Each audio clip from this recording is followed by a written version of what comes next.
Assalamualaikum warahmatullahi wabarakatuh.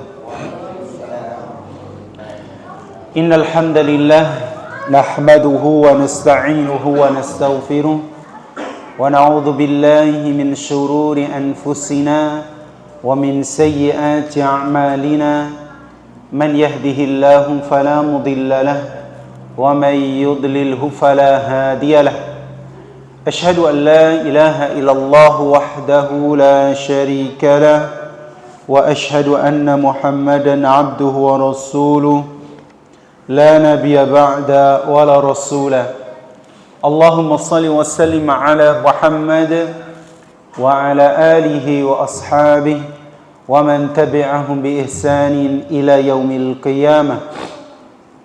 وقال الله تعالى في كتابه الكريم: يا أيها الذين آمنوا اتقوا الله حق تقاته ولا تموتن إلا وأنتم مسلمون. يا أيها الناس اتقوا ربكم الذي خلقكم من نفس واحدة وخلق منها زوجها وبث منهما رجالا كثيرا ونساء واتقوا الله الذي تساءلون به والأرحام إن الله كان عليكم رقيبا. يا أيها الذين آمنوا اتقوا الله وقولوا قولا سديدا يصلح لكم أعمالكم ويغفر لكم ذنوبكم ومن يطع الله ورسوله فقد فاز فوزا عظيما. فإن أصدق الحديث كتاب الله وخير الهدى هدى محمد صلى الله عليه وسلم وشر الأمور محدثاتها فإن كل محدثة بدعة وكل بدعة ضلالة وكل ضلالة في النار. Kaum muslimin rahimani wa rahimakumullah, jamaah musalla alhamdu yang dimuliakan oleh Allah Subhanahu wa taala. Alhamdulillah, pertama-tama marilah kita senantiasa memanjatkan puji syukur kita kehadirat Allah Subhanahu wa taala, yang mana pada malam hari ini Allah Subhanahu wa taala mempertemukan kita kembali di majelis yang mulia ini. Setelah kita libur di bulan Ramadan, alhamdulillah tidak membutuhkan waktu yang lama. Setelah Ramadan kita kembali lagi untuk tetap bersemangat dalam menghadiri majelis ilmu. Dan ini juga yang perlu kita ketahui jamaah sekalian rahimakumullah. Kalau biasanya di bulan Ramadan kita hanya memfokuskan dalam beribadah, puasa, mengaji, ya qiyamul lail dan ibadah-ibadah yang lainnya. Kadangkala kajian kita liburkan dan biasanya diganti dengan kuliah 7 menit ya, atau kita singkat kultum ya. Namun jamaah sekalian rahimakumullah, tentunya kita tetap senantiasa bersemangat. Walhamdulillah, tadi tanpa membutuhkan waktu yang lama kita langsung membahas kitab yang biasa kita kaji di Mushola Alhamdu, yaitu Syarhu Al-Usul Ats-Tsalatsah ya, yang berkaitan dengan 3 landasan pokok yang harus diketahui oleh setiap muslim dan muslimah.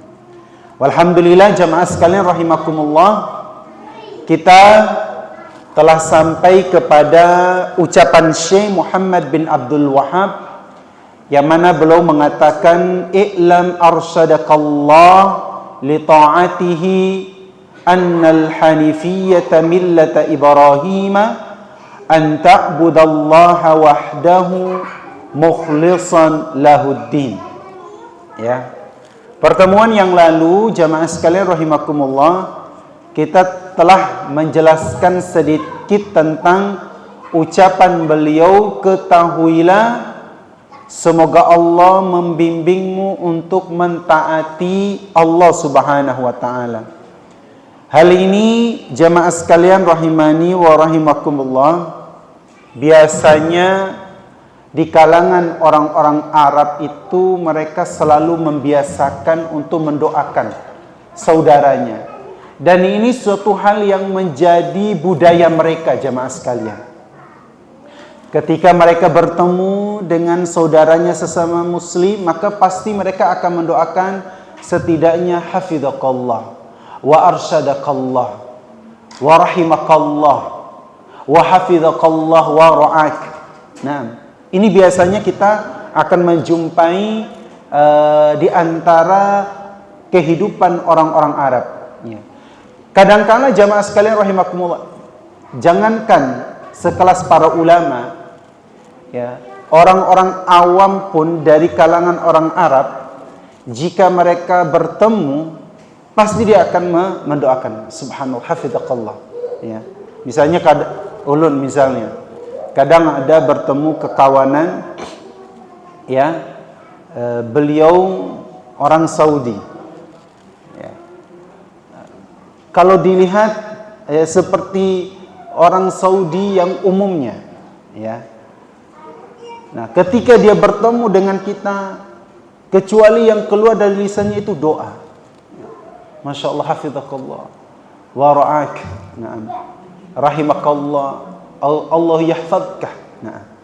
Nah, ini suatu ucapan yang memang sejak kecil mereka mulai diajarkan. Nah, begitupun juga kita jamaah sekalian rahimakumullah, memang kita biasakan, kita sebagai orang tua mengajari anak-anak kita untuk ketika bertemu, bersapa dengan siapapun, jangan lupa doakan hafidhakallah, rahimakallah, ya, atau ucapan doa-doa yang lain. Nah, ini yang dilakukan oleh Syekh Muhammad bin Abdul Wahhab. Beliau mengatakan i'lam arsyadakallah, ya.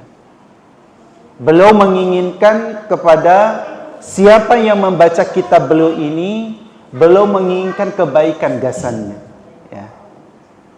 Nah, ucapan beliau ini, doa beliau ini selalu dibacakan oleh siapa yang membacakan kitabnya ini. Nah, lihat bagaimana kebiasaan-kebiasaan baik yang ditorehkan dan dicontohkan oleh para ulama-ulama kita, ya.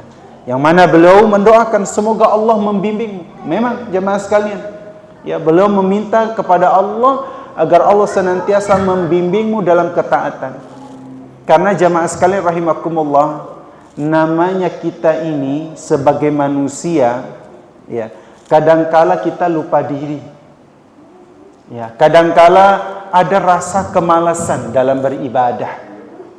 Nah, ketika rasa kemalasan itu datang kepada kita, siapa yang kita mintai pertolongan? Kecuali Allah Subhanahu wa taala. Kita minta bimbingan dari Allah agar kita senantiasa istiqomah, konsisten dalam ketaatan kita kepada Allah. Ya, seperti yang baru kita laksanakan di bulan Ramadan. Bagaimana ketaatan-ketaatan kita yang luar biasa kepada Allah. Bagaimana salat kita, puasa kita, zakat kita, sedekah kita. Nah, kita berharap kebiasaan-kebiasaan yang baik itu selalu senantiasa dibimbing oleh Allah Subhanahu wa taala agar selalu konsisten dan istiqomah. Nah, lihat bagaimana Syekh mendoakan hal ini, gasan kepada kita semua, terutama bagi yang mengkaji kitabnya. Baru setelah itu jamaah sekalian rahimani wa rahimakumullah, tentunya doa ini kita panjatkan terkhusus bagi apa? Bagi keluarga terdekat kita, sanak saudara kita, baru kepada kalangan kaum muslimin yang lainnya. Kemudian jamaah sekalian rahimakumullah, selepas itu beliau pun mengatakan annal hanifiyyata millata Ibrahim an ta'budallaha wahdahu mukhlishan lahuddin. Bahwasannya agama Ibrahim yang hanif, ya, yang murni, yang lurus adalah engkau menyembah Allah semata dan memurnikan ketaatan kepada Allah Subhanahu wa taala. Ya. sejak zaman Nabi Adam sampai Nabi kita Nabi Muhammad sallallahu alaihi wasallam, ya, mereka para nabi dan para rasul diutus oleh Allah Subhanahu wa taala, jamaah sekalian rahimakumullah, tidak lain dan tidak bukan mengajak manusia untuk mentauhidkan Allah Subhanahu wa taala. Ya. Mengajak mereka untuk hanya beribadah kepada Allah Subhanahu wa taala. Di antaranya bagaimana Nabi Ibrahim, ya. Kalau kita kisahkan bagaimana perjalanan dakwahnya Nabi Ibrahim, maka akan kita dapati kisah yang luar biasa. Bagaimana beliau mendapatkan ujian yang luar biasa, tidak hanya beliau dapatkan ujian terbesar dari kaumnya, namun dari orang terdekatnya sendiri, yaitu ayah beliau. Ya, sehingga kita mengenal bagaimana kisah beliau bersama dengan Raja Namrud, ya, yang mana mereka membuat patung-patung yang besar. Kemudian patung-patung tersebut ditata rapi, yang kemudian selepas ditata rapi dan dibuat sedemikian rupa, lalu mereka pun menyembahnya. Tuhan yang dibuat oleh mereka sendiri, mereka pula yang menuhankan itu juga. Nah, maka datanglah Nabi Ibrahim. Ya, datanglah Nabi Ibrahim menyampaikan apa yang dilakukan oleh mereka itu adalah suatu hal yang batil, tidak dibenarkan. Makanya di sini Syekh Muhammad bin Abdul Wahhab beliau menjelaskan bagaimana hakikat daripada millah. Millah itu adalah agama. Ya, millah itu adalah agama Nabi Ibrahim alaihissalam, di mana beliau menyebutkan sebagai agama Al-Hanifiyah. Ya. Makanya Al-Hanafiyah memiliki makna secara bahasa itu Al-Ahnaf. Ya. Ahnaf yang maknanya adalah condong. Ya. Ahnaf Hanifiyah itu berasal dari kata ahnaf yang memiliki makna condong, ya, condong dia. Makanya orang-orang dahulu, orang Arab dahulu, mereka menyebutkan orang yang mengalami kaki O, ya. Pian pernah melihat orang yang memiliki kaki O, ya. Di situ di mana kedua lutut mereka saling menjauh, sementara kedua kaki mereka miring condong ke dalam. Maka di sini dikatakan oleh beliau dengan ahnaf karena kedua kaki orang tersebut miring ke dalam. Sehingga maksud dari agama Al-Hanifiyah adalah agama yang condong kepada tauhid dan jauh kepada kesyirikan. Artinya apa? Al-Hanafiyah itu adalah bagaimana agama itu condong kepada tauhid dan jauh kepada kesyirikan. Jadi agama yang di bawah millah, yang dibawa oleh Nabi Ibrahim alaihissalam itu adalah agama yang mengajarkan kepada condongnya kepada tauhid dan menjauhi perkara kesyirikan. Ya. Tidak hanya bermakna hanya sekedar lurus saja, sebagaimana yang dipahami oleh banyak orang. Artinya tidak hanya dia Al-Hanafiyah itu lurus, tegap, ya, tetapi juga memiliki makna dia condong kepada tauhid, ya, dan melarang daripada melakukan perbuatan kesyirikan. Makanya di sini Nabi Ibrahim alaihissalam merupakan nabi yang spesial.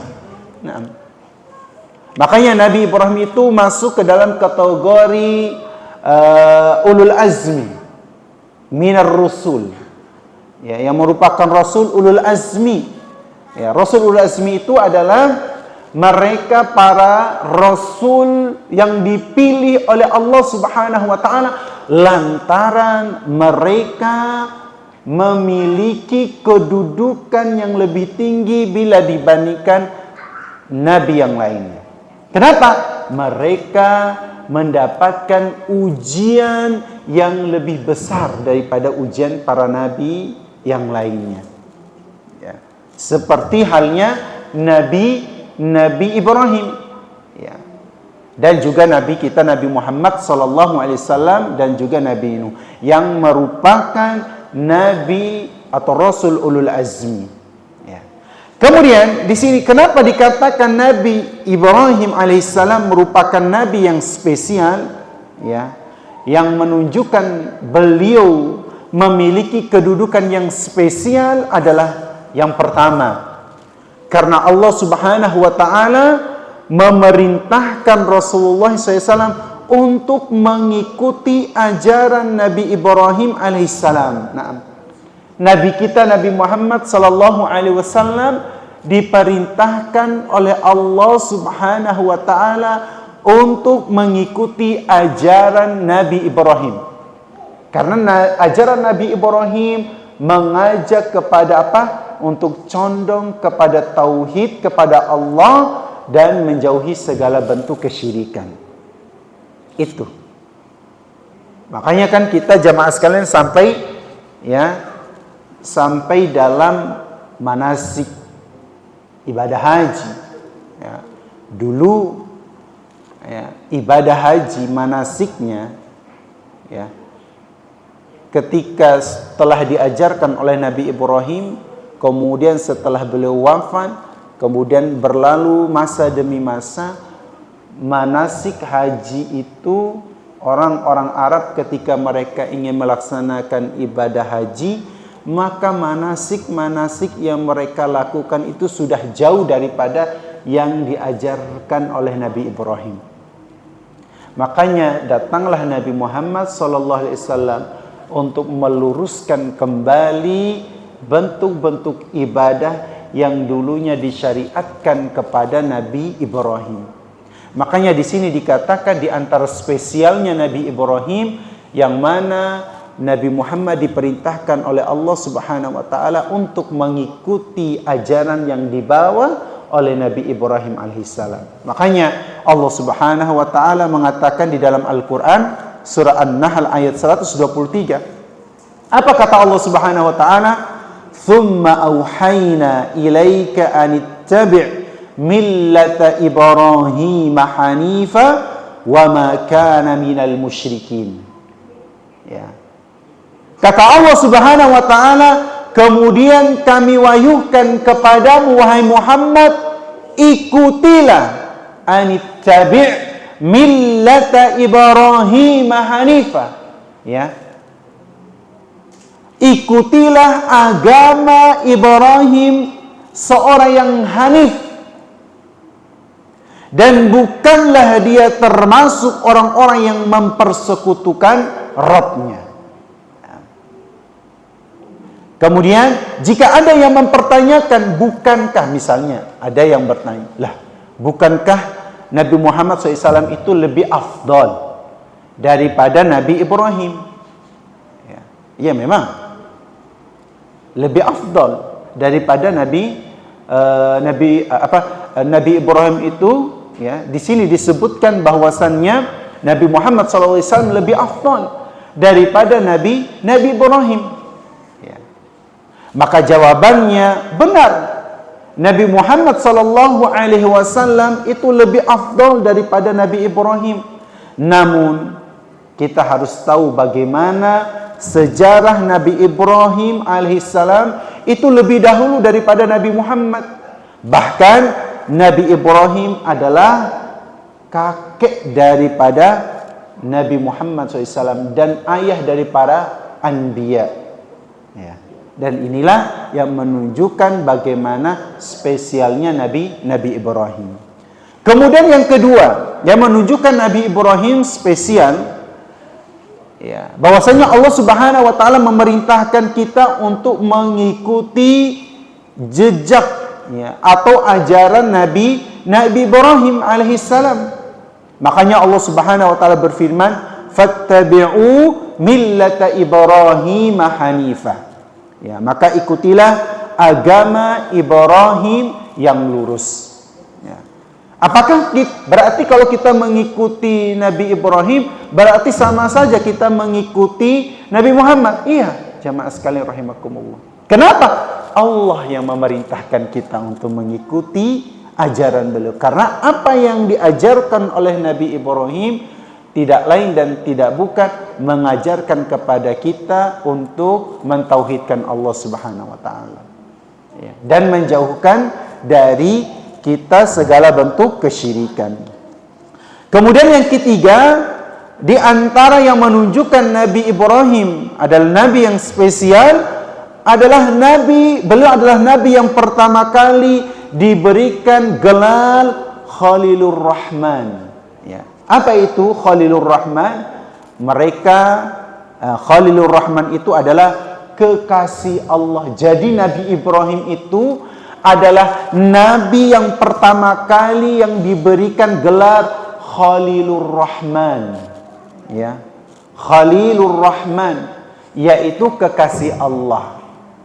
Dan Nabi Muhammad juga pun bagian daripada kekasih Allah. Namun yang mendapatkan gelar pertama Khalilur Rahman ini adalah Nabi Ibrahim alaihissalam. Sebagaimana yang Allah katakan di dalam Al-Quran surah An-Nisa ayat 125. Kata Allah, "Wattakhadallahu Ibrahima khalila."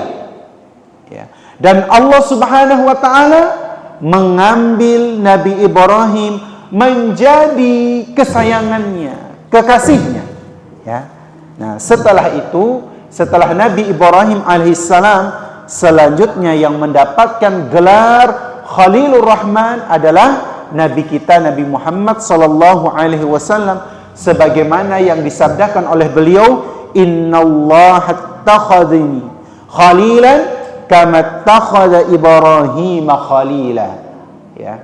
Kata beliau bahwasanya Allah Subhanahu wa taala telah memilihku sebagai kekasihnya, sebagaimana Allah Subhanahu wa taala menjadikan Ibrahim juga sebagai kekasihnya. Nah, kemudian yang keempat, yang menunjukkan Nabi Ibrahim adalah nabi yang spesial karena Nabi Ibrahim alaihissalam adalah satu-satunya manusia yang bertauhid pada saat itu. Nah, sampai kita dengar kisah beliau dibakar oleh Raja Namrud yang tidak terima sesembahan-sesembahannya tersebut dihancurkan oleh siapa? Oleh Nabi Ibrahim. Ya. Maka tatkala seluruh manusia di negerinya kufur kepada Allah Subhanahu wa taala, maka Nabi Ibrahim pada saat itu adalah satu-satunya orang yang mentauhidkan Allah Subhanahu wa taala. Walaupun seluruh penduduk negerinya, bahkan ayahnya sendiri pun menentang dirinya, ya. Nabi Ibrahim, jamaah sekalian rahimakumullah, beliau tidak ada henti-hentinya dan lelahnya mengajak ayahnya Azal untuk mentauhidkan Allah Subhanahu wa taala. Ya. Ini gambaran juga kepada kita, jamaah sekalian rahimakumullah, ya. Kadangkala ya, namanya hidayah itu kan milik Allah, hak Allah. Ya. Makanya hidayah itu ada dua, hidayatul taufik, ya, wa hidayatul irsyad. Nah, taufik ini datangnya dari Allah. Kalau irsyad itu datangnya dari Allah, ya, tetapi ya salah satu sebabnya melalui kita. Ya, misalnya dari nasihat guru kita, ustadz kita. Nah, itu melalui irsyad. Ya. Adapun taufik itu dari Allah Subhanahu wa taala. Dan kita tidak mampu, ya, tidak mampu melakukan hal itu. Mau sebesar apapun nasihat kita, keinginan kita untuk merubah orang tersebut nggak akan bisa.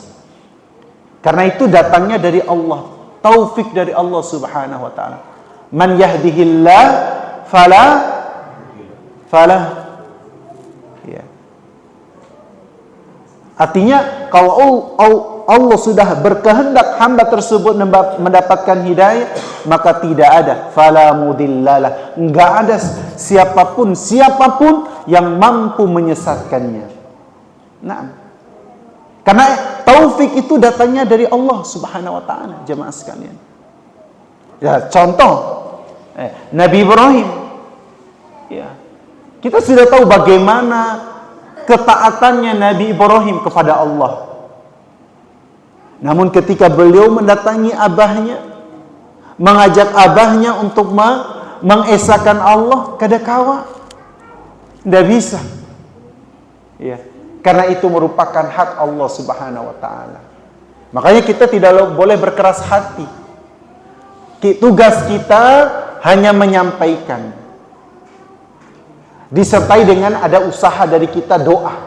Udah usaha memberikan nasihat, mengingatkan A, B, C, dan D. Imbah setelah itu kita doa minta sama Allah. Ya. Nabi Muhammad, Nabi kita, begitu pun demikian. Siapa yang tidak kenal Nabi kita, Nabi Muhammad SAW? Beliau demikian.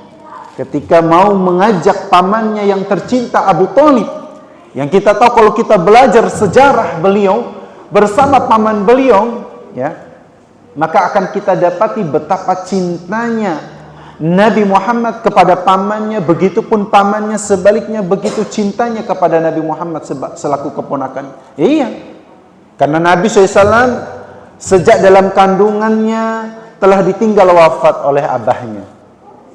Imbas setelah itu ketika beliau lahir, diistri anak masih kecil, ditinggalkan oleh ibunya. Kemudian siapa yang memegang dan merawatnya? Kakeknya Abdul Muttalib. Nah, namun setelah beberapa waktu bersama kakeknya Abdul Muttalib, kakeknya meninggal. Nah, siapa yang mendampingi dan merawatnya sampai Nabi Muhammad dewasa? Adalah pamannya Abu Thalib. Ya. Betapa cintanya, betapa sayangnya Abu Thalib kepada Nabi. Bahkan ketika Nabi telah diutus sebagai Nabi dan Rasul, jamaah sekalian rahimakumullah, beliau ikut mendukung, ya, Nabi Muhammad untuk berdakwah. Padahal siapa? Abu Thalib masih di atas keyakinannya menyembah berhala. Padahal sebenarnya dalam hatinya dia tahu, yakin apa yang dibawa oleh Nabi Muhammad itu adalah agama yang benar. Tahu jemaah sekalian rahimakumullah. Bahkan di detik-detik terakhirnya ketika Nabi Muhammad menyampaikan di hadapan pamannya Abu Thalib, wahai pamanku, qul la ilaha illallah, ucapkan kalimat la ilaha illallah, maka ungkapan tersebut, ucapan tersebut sebagai persaksianku di hadapan Allah Subhanahu wa taala. Ingin dia mengucapkan. Namun semua itu jamaah sekalian kembali lagi kepada hidayah dan taufik dari Allah. Maka kita kada boleh bersedih hati jamaah sekalian. Mun misalnya keluarga kita atau orang tua kita, ya mungkin saat ini masih belum Allah berikan petunjuk untuk mengerjakan amal yang benar, ya, untuk mengerjakan ketaatan kepada Allah. Yang ada pada diri kita hanya bisa memberikan peringatan, nasihat, dan berdoa kepada Allah. Tidak boleh kita sampai memaksakan, apalagi na'udzubillah min dzalik, sampai-sampai kita bermarahan lawan sidin. Ya. Tidak demikian dakwah Nabi. Para Rasul tidak demikian, tidak memaksakan demikian. Karena mereka tahu bahwasannya pure daripada hidayah taufik itu datangnya dari Allah Subhanahu wa taala. Mun kita tahu seperti itu jamaah sekalian rahimakumullah, maka tidak ada rasa sangkal di dalam hati kita ketika berdakwah. Karena kita tahu tugas kita hanya menyampaikan saja. Ya. Maka tidak perlu bersedih hati kita. Ya. Apalagi nanti di akhirat nanti kita jamaah sekalian rahimakumullah apa? Nafsi-nafsi. Sendiri-sendiri kita akan mempertanggungjawabkan atas perbuatan kita masing-masing. Ya. Kita tidak akan ditanya tentang dia. Ya. Tentang fulan, itu, enggak. Tapi Allah akan menanyakan tentang kita. Kayak apa amalanmu ketika di dunia. Bagaimana engkau beribadah kepada Allah Subhanahu wa taala ketika di dunia? Apakah engkau termasuk orang yang memanfaatkan waktumu ketika di dunia dalam ketakwaan kepada Allah? Itu yang ditanya. Ya. Anggota badan kita yang kita miliki ini semuanya akan ditanya oleh Allah Subhanahu wa taala. Perbuatan yang kita lakukan semuanya akan ditanya. Akan dimintai pertanggungjawaban oleh Allah Subhanahu wa taala. Ulun tidak akan ditanya tentang permasalahan pian, kada. Tapi masing-masing. Apalagi perbuatan kita pun sudah dicatat oleh Allah Subhanahu wa taala. Makanya Allah tegaskan di dalam Al-Qur'an surat Yasin itu ayat ke-12. Inna nahnu nuhyil mauta wa naktubu ma qaddamu wa atharahum wa kulla syai'in ahsaynahu fi imamin mubin. Maka kamilah yang menghidupkan. Kamilah yang menghidupkan orang-orang yang mati.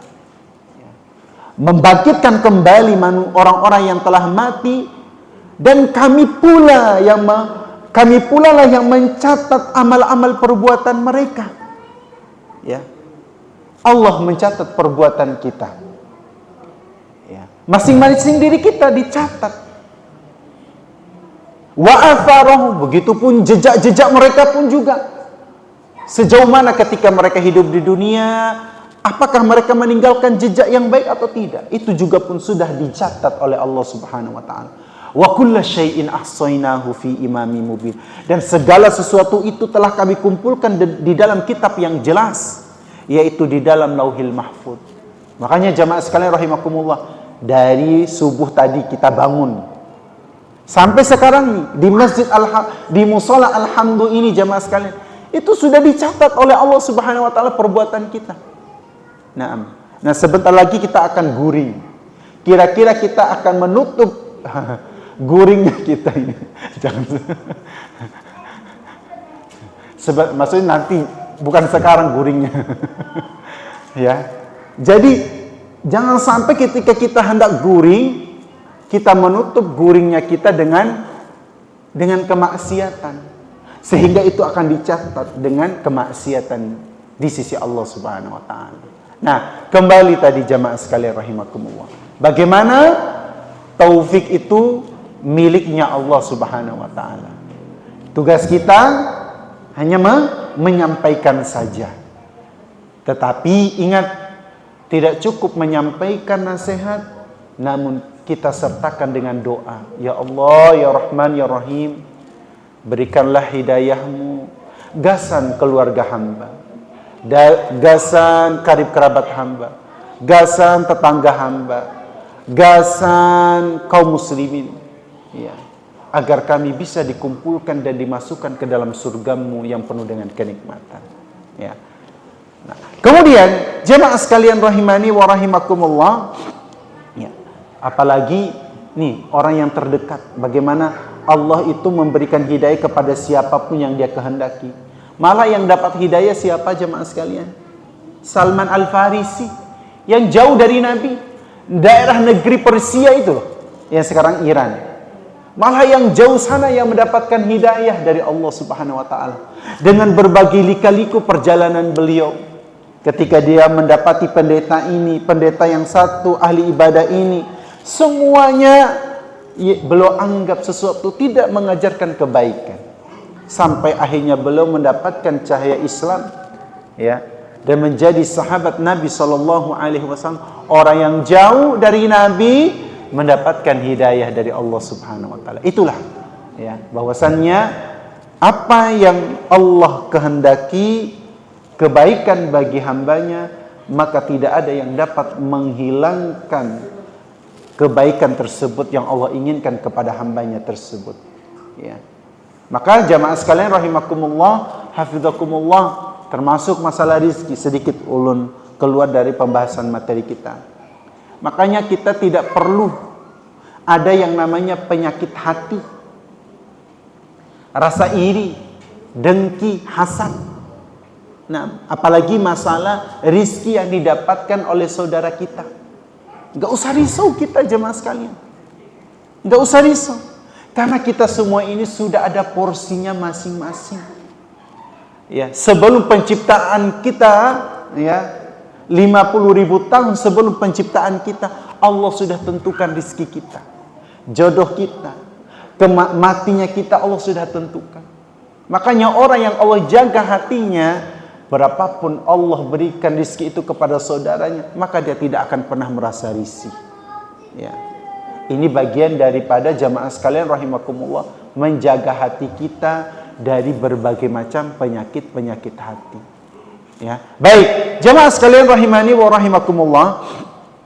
Jadi disebutkan di sini bagaimana Nabi Ibrahim adalah satu-satunya manusia yang mentauhidkan Allah Subhanahu wa taala pada saat itu. Tatkala seluruh manusia mereka kufur kepada Allah Subhanahu wa taala, dan Nabi Ibrahim adalah satu-satunya orang yang mentauhidkan Allah Subhanahu wa taala. Ya. Bahkan beliau pun sampai mendakwahi ayahnya pada saat itu, ketika belum mendakwahi ayahnya dimamai, ya, dimamai oleh abahnya Sidin, ya, ikam nilah, ya, bisa ulun bahasa Banjar kan, membawaiku terus nih, tak pukul ikam misalnya, itu bahasanya, meskipun Sidin kada bahasa Banjar, ya kan. Nah, sampai segitu, saking keselnya abahnya selalu didakwahi. Nah, ini berarti jamaah sekalian rahimakumullah, bukan berarti habis dimamai sekali kada berdakwah, udah gin, itu urusan. Itu juga tidak dibenarkan juga. Itu kan taufik dari Allah, sudah biarkan saja. Enggak, tapi berkali-kali sampai Sidin bosan. Naam. Juga tidak dibenarkan, anak yang penting anak sudah dakwah sekali saja. Enggak. Yang namanya peringatan itu harus berkali-kali. Ya. Harus berkali-kali, tidak hanya sekali saja. Ya. Sebagaimana yang dilakukan oleh Nabi Ibrahim. Ya. Kemudian di antara hal-hal yang Nabi Ibrahim lakukan saat belum mendakwakan tauhid kepada penduduk negerinya adalah beliau, ya, berdebat dengan para penyembah berhala. Lebih dari itu, Nabi Ibrahim alaihissalam pun bahkan menghancurkan berhala-berhala tersebut. Selain itu pun Nabi Ibrahim juga mendebati para penyembah benda-benda langit. Nah, di sini jamaah sekalian rahimakumullah, dikisahkan juga bagaimana Nabi Ibrahim tidak mau melihat kemungkaran itu dibiarkan begitu saja. Ya. Salah satu contoh bagaimana di masa beliau banyak, ya, penduduk negeri yang menyembah patung-patung berhala yang dibuat oleh mereka, kemudian disembah pula oleh mereka. Maka sampai pernah kita dengarkan kisahnya ketika Nabi Ibrahim, ya, menghancurkan kepala-kepala, ya, patung-patung berhala tersebut, tinggal beliau sisakan satu saja, ya, yang kemudian kapak tersebut disimpan, ya, di hadapan daripada patung yang paling besar tersebut. Lihat, di sini saja sudah kita ketahui Tuhan yang seharusnya dia, ya, zat yang maha kuat, tidak bisa dikalahkan oleh apapun, ternyata mampu dirobohkan oleh Nabi Ibrahim. Bahkan kepalanya dihancurkan, jamaah sekalian rahimakumullah. Lihat, ya. Sedangkan, ya, kalau dikatakan dia adalah Tuhan, maka tentu Tuhan memiliki nilai yang paling tinggi. Tidak ada sesuatu pun yang dapat mengalahkannya.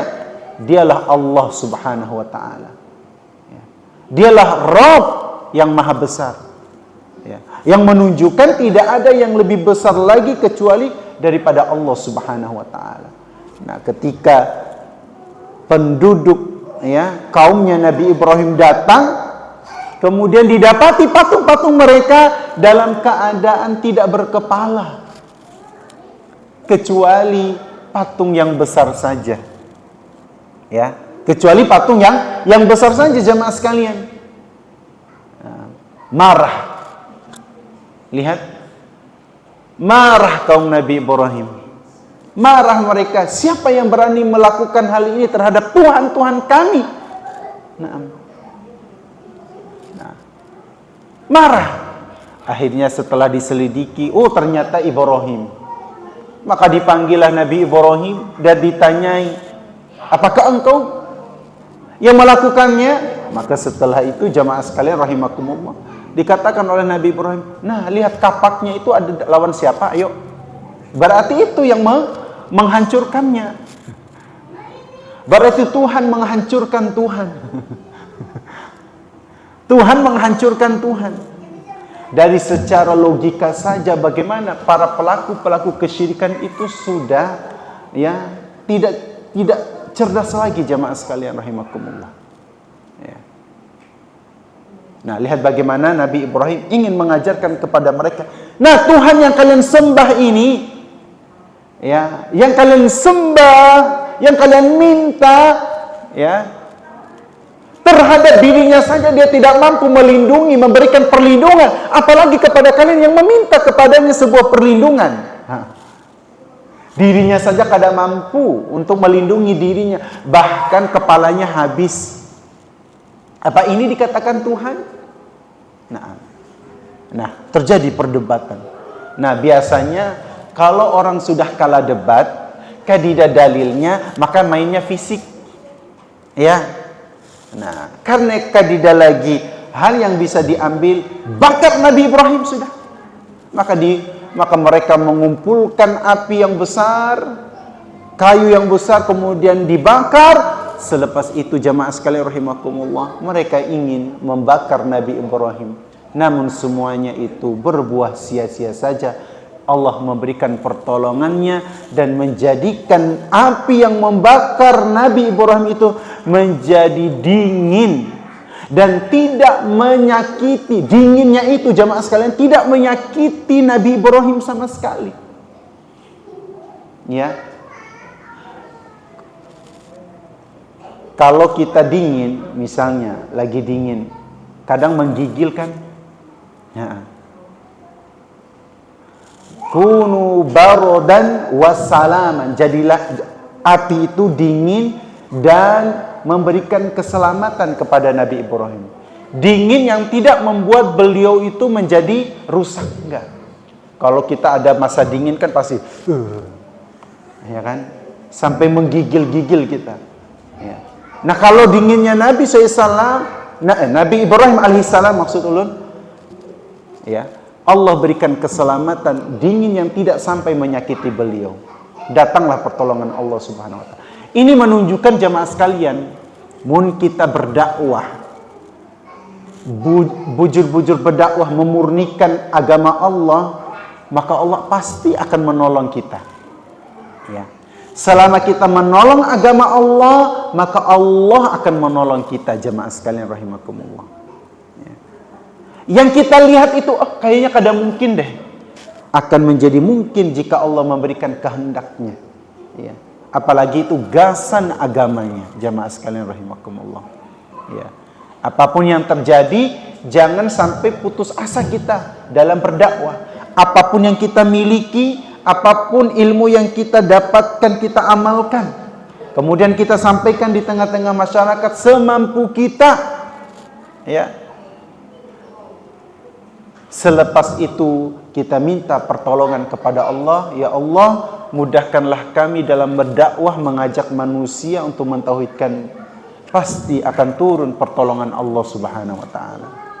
Kemudian jamaah sekalian rahimakumullah, yang menunjukkan Nabi Ibrahim adalah nabi yang spesial adalah Nabi Ibrahim alaihissalam diakui oleh orang-orang dari kaum Yahudi dan Nasrani dan orang-orang musyrikin Arab dan juga tentunya kaum muslimin. Apa yang diakuinya?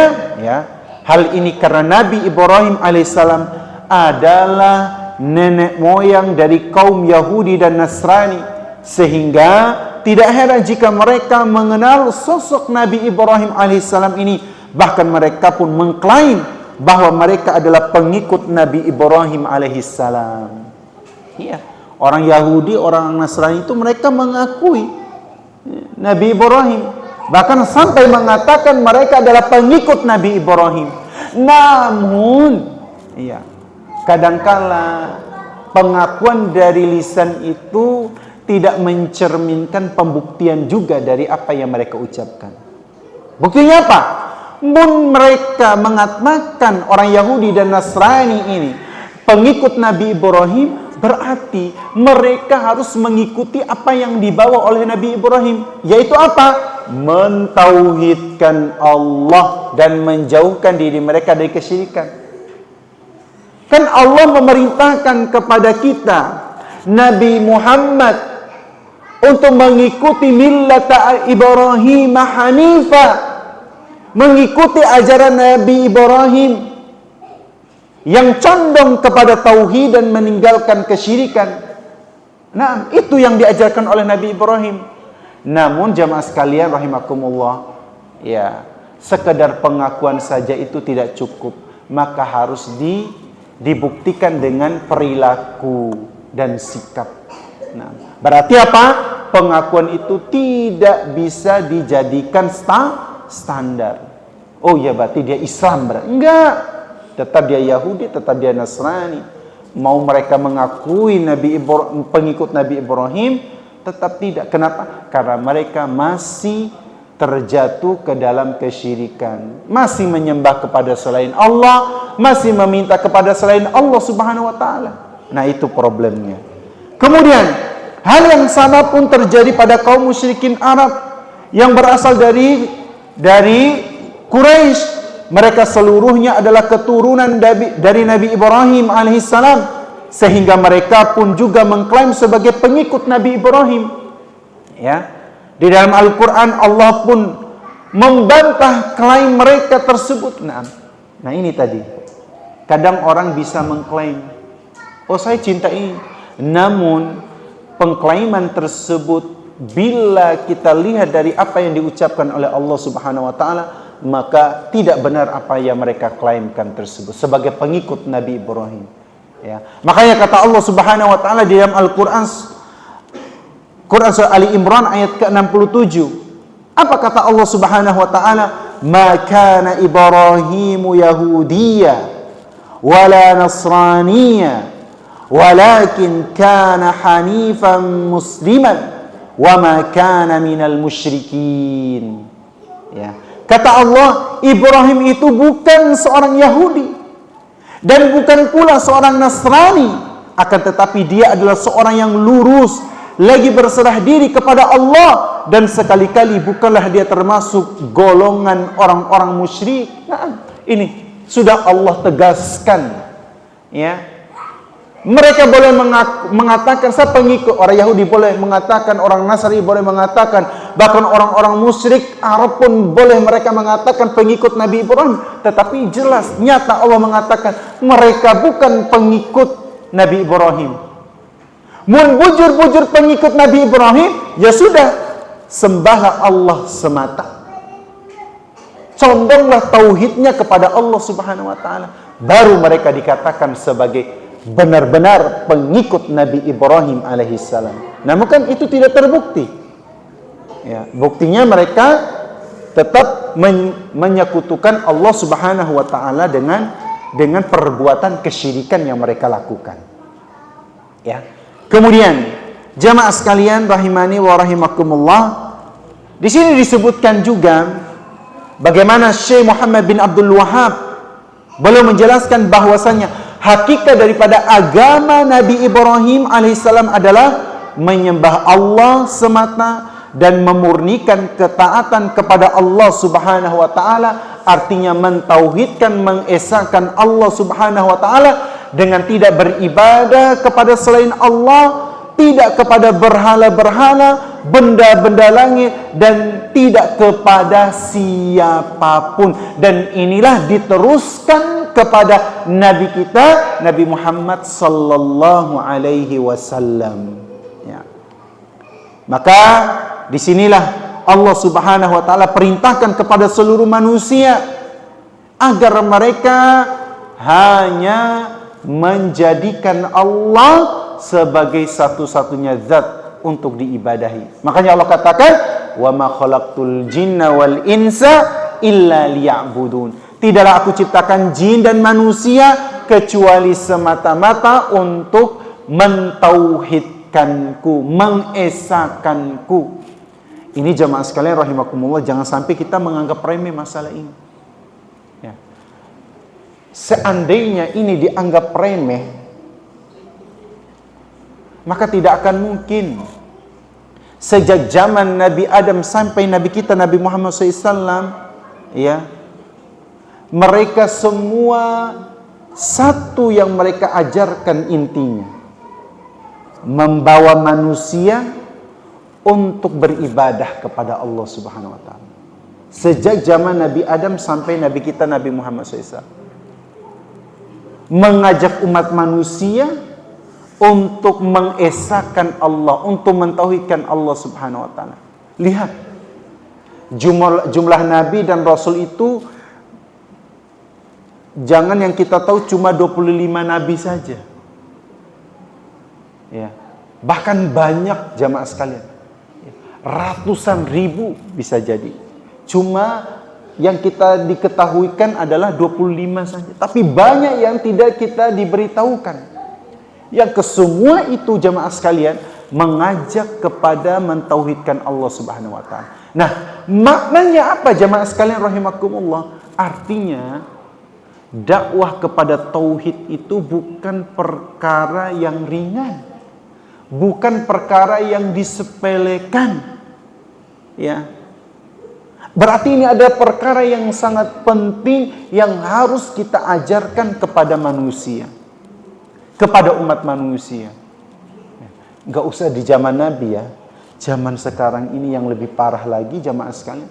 Bagaimana di tengah-tengah kita, kehidupan kita, banyak sekali orang yang merasa tidak tahu apa yang mereka lakukan itu adalah jatuh kepada kesyirikan.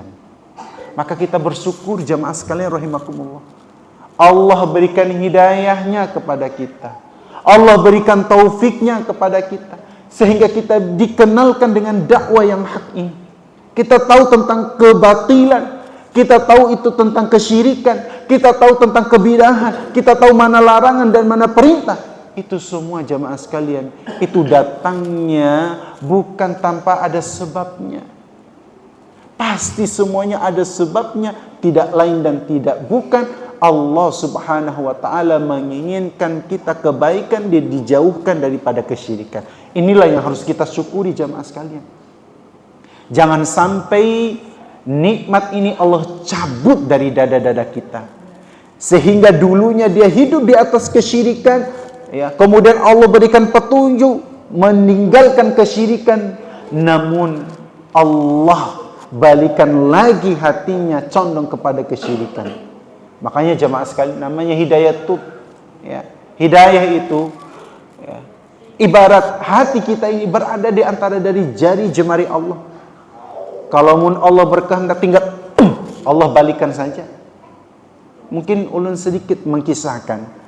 Ada salah seorang yang dahulu, ya, hidup di zaman Nabi, ya, Ar-Rajal bin Unfuah. Ar-Rajal bin Unfuah, ya. Ar-Rajal bin Unfuah ini jamaah sekalian rahimakumullah, dia dahulu adalah seseorang, ya, dari 13 orang dari Bani Hanifah datang kepada Nabi dan mengikrarkan keislamannya. Ya, Ar-Rajal bin Unfuah ini di antara 13 orang dari Bani Hanifah yang datang kepada Nabi untuk mengikrarkan keislamannya. Ya.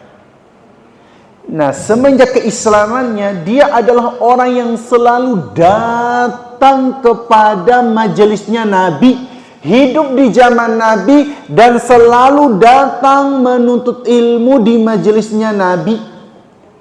Saking seringnya dia datang ke majelisnya Nabi Sallallahu Alaihi Wasallam, sehingga dia memiliki pengetahuan yang luar biasa terhadap perkara-perkara agama.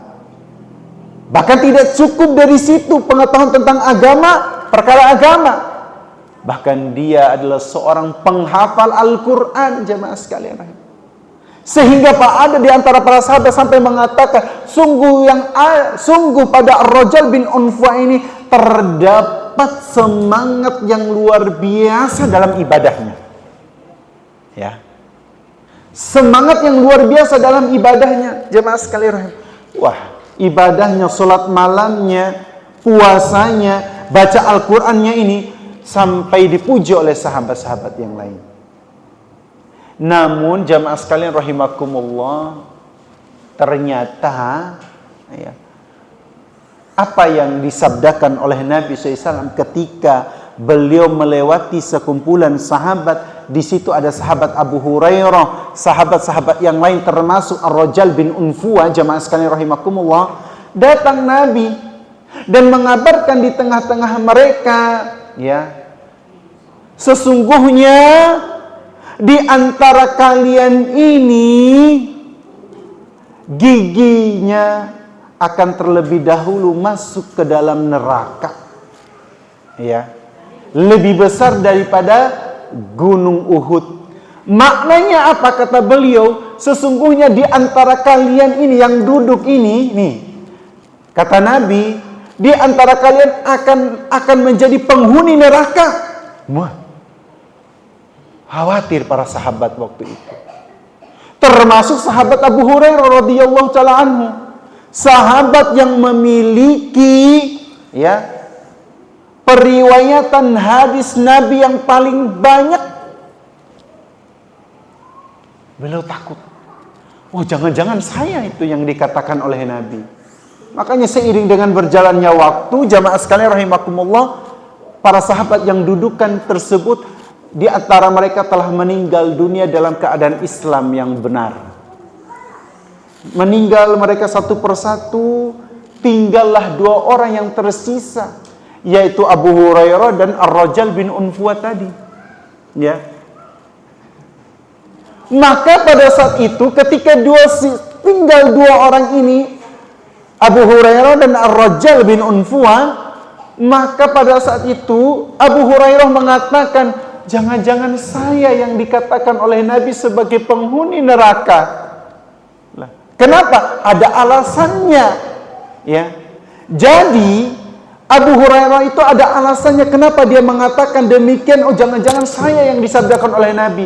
Karena dia melihat bagaimana ketekunan yang ada pada Ar-Rajal bin Unfuah tadi. Ketaatannya. Apalagi semasa hidup Nabi, dia termasuk orang yang selalu menghadiri majelis Nabi. Ya. Maka jamaah sekalian rahimakumullah, ketika timbul fitnah, ya, daripada Musailamah al-Kadzdzab, seorang yang mengaku sebagai nabi, ya, maka pada saat itu jamaah sekalian rahimakumullah, pada saat di masa kekhalifahan Abu Bakar As-Siddiq radhiyallahu taala anhu, maka pada saat itu Abu Bakar As-Siddiq, pada masa pemerintahan Abu Bakar As-Siddiq, jamaah sekalian rahimakumullah, selepas wafatnya Nabi, belum mendapatkan ujian yang besar, jamaah sekalian. Makanya ketika awal pemerintahan Khalifah Abu Bakar As-Siddiq, yang belum berantas itu para murtad, orang-orang yang keluar dari Islam, termasuk menghadapi Nabi palsu ini, ya, yang berasal dari negeri Yamamah, Musailamah al-Kadzdzab. Nah, ketika peristiwa banyaknya kaum yang murtad keluar dari Islam, dan kemudian banyaknya pengikut Musailamah al-Kadzdzab yang mengaku diri sebagai nabi, maka pada saat itu Abu Bakar As-Siddiq mengutus Ar-Rajal bin Unfuah ini untuk datang ke negeri Yamamah untuk memberikan nasihat kepada Musailamah al-Kadzdzab untuk kembali kepada Islam. Ya. Artinya apa? Untuk tidak mengakui diri sebagai nabi, karena penutup dari para nabi adalah siapa? Nabi Muhammad SAW. Maka datanglah, ya, Ar-Rajal bin Unfuah. Nah, kedatangan Ar-Rajal bin Unfuah ini jamaah sekalian rahimakumullah telah diketahui oleh siapa? Oleh Musailamah al-Kadzdzab. Maka setelah diketahui kedatangannya, maka oleh Musailamah al-Kadzdzab pun dia menyambut Ar-Rajal bin Unfuah ini dengan sambutan yang luar biasa. Ya. diberikan penghormatan yang luar biasa. Bahkan Musailamah pun menawarkan sebagian besar hartanya untuk diberikan kepada Ar-Rajal bin Unfuwa. Bahkan tidak hanya kekayaan yang dia miliki, termasuk apa jamaah sekalian rahimakumullah, sebagian dari kekuasaannya itu. Ya. Namun jamaah sekalian rahimakumullah, dengan catatannya, nggak mungkinlah orang berikan kekayaannya, kekuasaannya dengan cuma-cuma. Pasti ada yang dia inginkan. Ternyata benar, yang diinginkan oleh Musailamah Al-Kadzab yaitu meminta kepada Ar-Rajal bin Unfuwa untuk keluar dan mengatakan di tengah-tengah masyarakat bahwasannya Musailamah Al-Kadzab merupakan nabi terakhir. Mendengar itu, apa yang dilakukan oleh Ar-Rajal bin Unfuwa jamaah sekalian rahimakumullah? Dia mengingat-ingat kembali apa yang disodorkan oleh Musailamah Al-Kadzab, kekayaan, jabatan. Ternyata subhanallah jamaah sekalian, dia lebih memilih kekayaan yang disodorkan Musailamah Al-Kadzab dan juga kedudukan. Akhirnya pun dia keluar di tengah masyarakat dan menyampaikan bahwasannya Musailamah Al-Kadzab merupakan syarika dalam kenabian Nabi Muhammad SAW. Mengakui apa? Bahwasannya itu adalah nabi penutup para nabi, Musailamah Al-Kadzab. Dan jamaah sekalian, ketika dia mengumumkan itu, banyak yang terfitnah sehingga kurang lebih 40.000 manusia mengikuti Musailamah Al-Kadzab.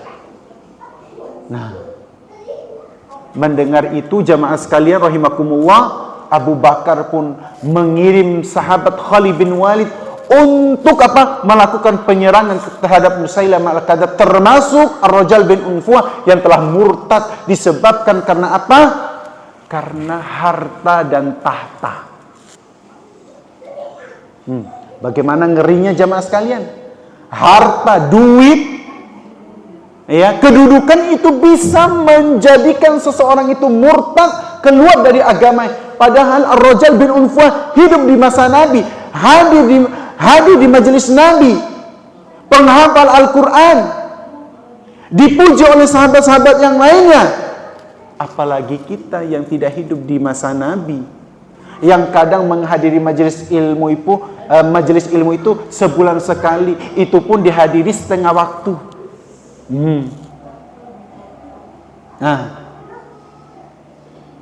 Dan kira-kira ada nggak yang mau mendatangi kita dan menawarkan kekayaan dan jabatan? Pian hendak mau jadi wakil bupati Tanah Laut. Adalah. Ada mungkin Sidin lagi bermimpi.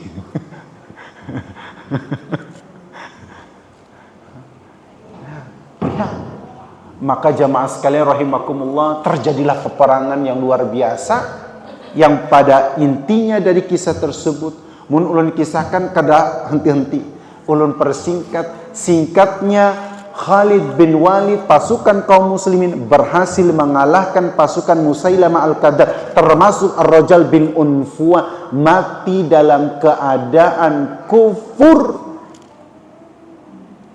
Subhanallah. Lihat bagaimana hidayah Allah itu Allah berikan kepada siapapun. Bahkan orang yang sering datang ke pengajian, Allah di zaman Rasulullah, di masa Nabi. Maka selepas itu mendengar kabarnya pasukan Musailamah Al-Kadzab kalah, termasuk Ar-Rajal bin Unfuwa, terdengar sampai ke telinga Abu Hurairah. Maka dia pun bersyukur kepada Allah Subhanahu wa taala. Ternyata bukan dia yang dimaksud oleh Nabi SAW. Alhamdulillah. Yang selama ini dia khawatirkan. Makanya jamaah sekalian rahimani wa rahimakumullah, itulah kenapa Nabi SAW selalu mengajarkan kepada kita doa. Bahkan Allah Subhanahu wa taala pun mengajarkan kepada kita doa agar Allah senantiasa mewafatkan kita, meneguhkan keimanan kita. Rabbana la tuzigh qulubana ba'da idh hadaitana wa hab lana min ladunka rahmah innaka antal wahhab. Ya. Di sini kita meminta kepada Allah, ya Allah, jangan Engkau condongkan hati kami, ya, kepada kesesatan setelah Engkau memberikan kami hidayah dan petunjuk-Mu. Allah sudah kasih kita hidayah nih jemaah. Allah sudah kasih kita semangat thalabul ilmi, ya, semangat mengikuti sunnah Nabi, ya, semangat beribadah kepada Allah Subhanahu wa taala. Jangan sampai Allah mencabut itu sehingga terjatuh lagi ke dalam kesyirikan, kebidahan, wala'udzubillah. Ya. Jangan sampai Allah sudah tunjukkan kita tempat yang baik dalam menuntut ilmu, jangan sampai Allah cabut itu dan kita tinggalkan tempat itu, tempat yang baik yang mengajarkan kita kepada kebaikan menuntut ilmu. Jangan sampai. Makanya doa, banyak doa kepada Allah, ya muqallibal qulub tsabbit qalbi ala dinik wa ya musarrifal qulub sarrif qalbi ala taatika. Inilah yang harus kita doa. Karena semasa masih hidup kita jamaah sekalian rahimakumullah, pasti akan ada ujian. Ya. Karena seseorang itu akan dilihat apa? Innamal a'malu bil khawatim. Sesungguhnya amal itu dilihat dari akhirnya. Makanya yang harus kita jadikan suri tauladan itu adalah orang-orang yang telah meninggal dunia. Karena mereka sudah dijaga. Siapa itu? Para nabi, para sahabat. Makanya orang yang masih hidup itu masih kita lihat. Oh sekarang bisa kita lihat contoh. Tapi kita tidak tahu di akhir hidupnya. Iya. Makanya real yang layak kita contohi dalam kehidupan kita sehari-hari adalah para nabi dan para rasul. Terkhusus nabi kita Nabi Muhammad sallallahu alaihi wasallam. Ya, laqad kana lakum fi pada nabi kita terhadap uswah hasan, suri teladan yang baik, termasuk juga daripada para sahabat-sahabat Nabi. Kemudian jamaah sekalian rahimani wa rahimakumullah. Ya, makanya ya, kalau di kita Pak Hendra di Satui ada kajian sirah kan ya? Ada kajian sirah. Nah, itu pian juga termasuk harus wajib ulun menyarankan. Kajian sirah itu penting. Biar kita tahu bagaimana perjuangan para nabi dan para rasul dan para sahabat. Nah, kadang kalau kita belajar sirah itu jamaah sekalian, itu akan membangkitkan semangat kita bagaimana perjuangan mereka, para sahabat, para nabi, terkhusus nabi kita Nabi Muhammad SAW. Kita ini menerima hasil upaya kerja keras mereka. Nah, tugas kita adalah mengamalkannya, bersemangat dalam belajar, bersemangat dalam menuntut ilmu. Itu sangat penting dalam kehidupan kita jamaah sekalian. Sehingga dalam ibadah kita pun juga terarah. Ya, ibadah kita, tauhid kita, akhlak kita, itu akan senantiasa terpatri dalam kehidupan kita. Lantaran kita, alhamdulillah, sering mendatangi majelis ilmu. Kemudian jamaah sekalian rahimani wa rahimakumullah, selanjutnya di sini dikatakan makna ya'buduni, yaitu menyembah Allah. Pada ayat di atas dikatakan oleh Syekh Muhammad bin Abdul Wahab rahimahullah adalah yuwahhiduni, yaitu mentauhidkan Allah Subhanahu wa taala. Jadi inilah hakikat dari agama Nabi Ibrahim alaihissalam, yang mana seluruh manusia bahkan jin diperintahkan oleh Allah untuk mengikutinya. Baik, jamaah sekalian rahimani wa rahimakumullah, ini yang bisa kami sampaikan pada kesempatan di malam hari ini, dan semoga Allah Subhanahu wa taala senantiasa menjaga kita semua. Ya. Terutama menjaga keistiqomahan kita jamaah sekalian, itu paling penting. Ya. Menjaga keimanan kita, menjaga sunnah-sunnah yang kita selama ini kita amalkan dalam kehidupan kita sehari-hari. Ya. Karena kita tahu bahwasannya Allah Subhanahu wa taala dapat membolak-balikkan hati hamba-hambanya berdasarkan keinginan Allah Subhanahu wa taala itu sendiri. Maka banyak-banyak doa kepada Allah Subhanahu wa taala, terutama doa agar Allah senantiasa menjadikan kita hamba yang mentauhidkannya dan senantiasa mengamalkan sunnah Nabi sallallahu alaihi wasallam dan istiqamah dalam ketaatan kepada Allah Subhanahu wa taala. Insyaallah pada pertemuan yang berikutnya kita akan memasuki penjelasan wa a'dhamu ma amarallahu bihi at-tauhid wa huwa ifradullahi bil ibadah. Hal yang teragung yang diperintahkan Allah adalah tauhid, yaitu mengesahkan Allah dalam ibadah. Maknanya apa jemaah sekalian rahimakumullah? Kadangkala dari segi ibadah ini banyak sekali dari umat manusia melakukan kesyirikan. Ya, banyak bentuk ibadah-ibadah yang mana ibadah tersebut oleh sebagian orang mengatakan, oh itu tidak syirik. Namun pada hakikatnya itu adalah kesyirikan kepada Allah Subhanahu wa taala. Insyaallah itu yang akan kita jelaskan pada pertemuan berikutnya. Sebelum kita tutup, barangkali ada di antara jamaah yang ingin menyampaikan pertanyaan, kami persilahkan.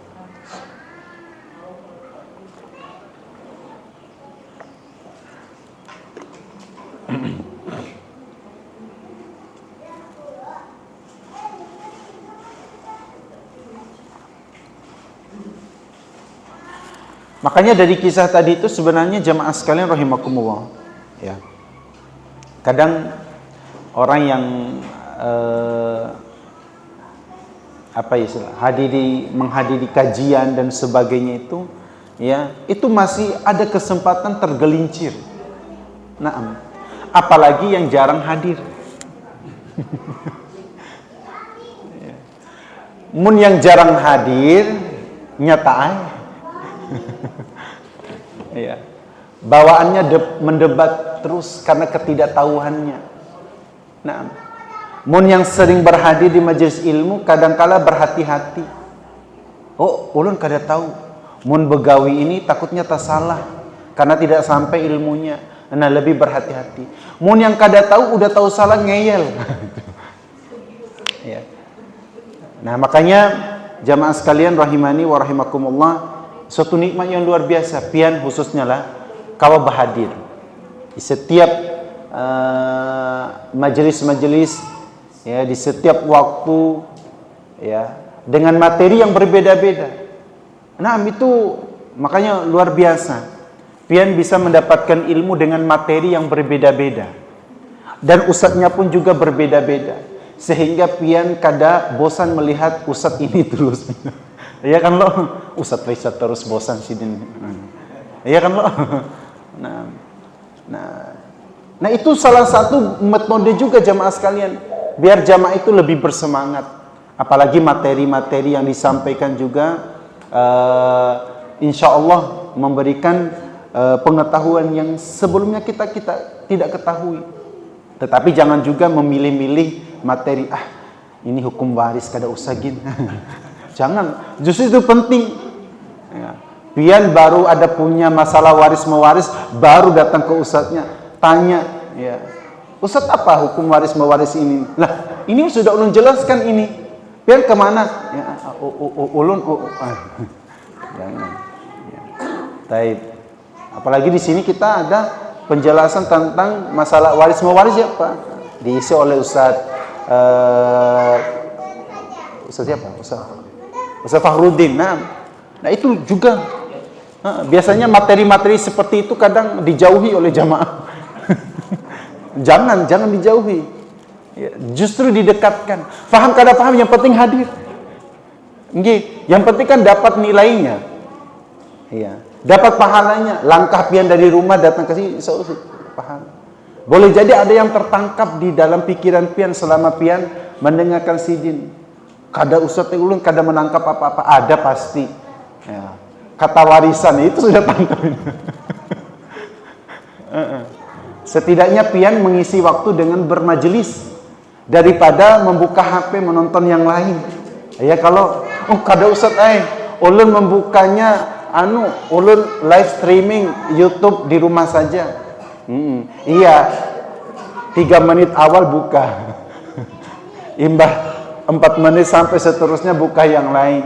Apalagi kalau ada bertepatan dengan pertandingan timnas Indonesia. Ya, wallahu alam bisawab. Ada pertanyaan jamaah sekalian? Tidak ada. Kalau tidak ada berarti paham jamaah sekalian. Tinggi. Kan tidak ada ada dua kemungkinan. Faham atau hendaklah kasih bulik. Ya. Baik, itu yang bisa ulun sampaikan. Jazakumullah khairan. Alhamdulillah, tetap semangat pian untuk bermajelis ilmu. Wallahu alam bisawab. Ini yang bisa ulun sampaikan pada kesempatan di malam hari ini. Mudah-mudahan Allah Subhanahu wa taala senantiasa memberikan kekuatan, kesehatan kepada kita dan istiqomah dalam beribadah kepada Allah dan dalam bermajelis ilmu. Wallahu alam bisawab. Kita tutup dengan doa kafaratul majlis. Subhanakallahumma bihamdika asyhadu an la ilaha illa anta astaghfiruka wa atubu ilaih. Assalamualaikum warahmatullahi wabarakatuh.